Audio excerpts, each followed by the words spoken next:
no matter what. Well, glitches have plagued the rollout of Obamacare exchange websites, with millions struggling to enroll, and officials say it could take a while to fix. So how can the government run national health care if they can't run a website? Let's ask Illinois Congressman Adam Kinzinger. Nice to see you this morning, Congressman. Hey, it's good to be here. Thanks for having me. All right, so some saying on the left, look, this is just an indication that this has been a huge success. All of these people going to the website, officials saying upwards of 8.6 million people logging onto the websites. That's why you had all these problems. And you say what? Well, this is an indication that this has been a huge failure. I mean, look, they knew this had to be up October of this year. They knew they had to go. And instead, they have a website that's unable to handle any traffic. The whole system is falling. The whole thing doesn't make sense. You know, the only regret I have is I wish that October 1st, these would have been the stories all over the headlines. Instead, you know, we find ourselves in a government shutdown.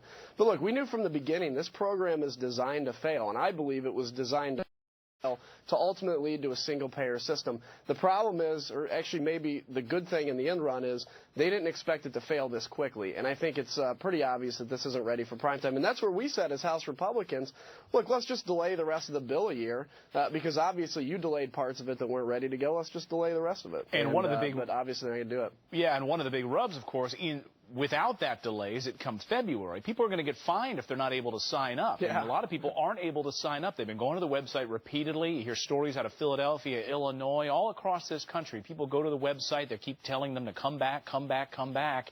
And they're going to get fined, though, if they can't sign up.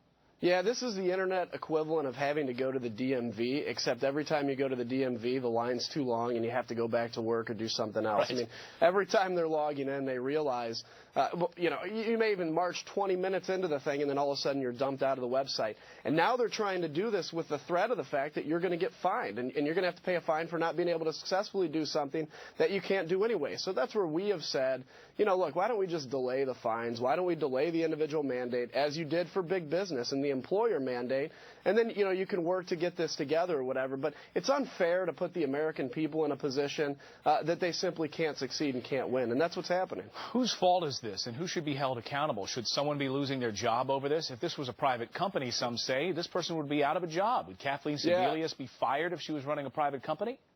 Well, of course, but I mean, you look at the bumbling things this administration has done, whether it's Benghazi, whether it's this or anything else. Nobody gets fired in this administration. So, but yeah, ultimately, people should lose their job. There should be a shuffle around, as long as we're going to say, as long as it's still the fact that, you know, Obamacare is in effect and these websites have to be up and running. They should be held accountable for them not. But look, we know for a fact, I mean, the administration always covers up who's responsible, and nothing's going to happen. There'll be nothing out of this. And Congressman, you got a full plate in front of you this morning. You're not eating. You got to head over to the House this morning because you've got the government shutdown to deal with in about 15 minutes. Any progress you see today?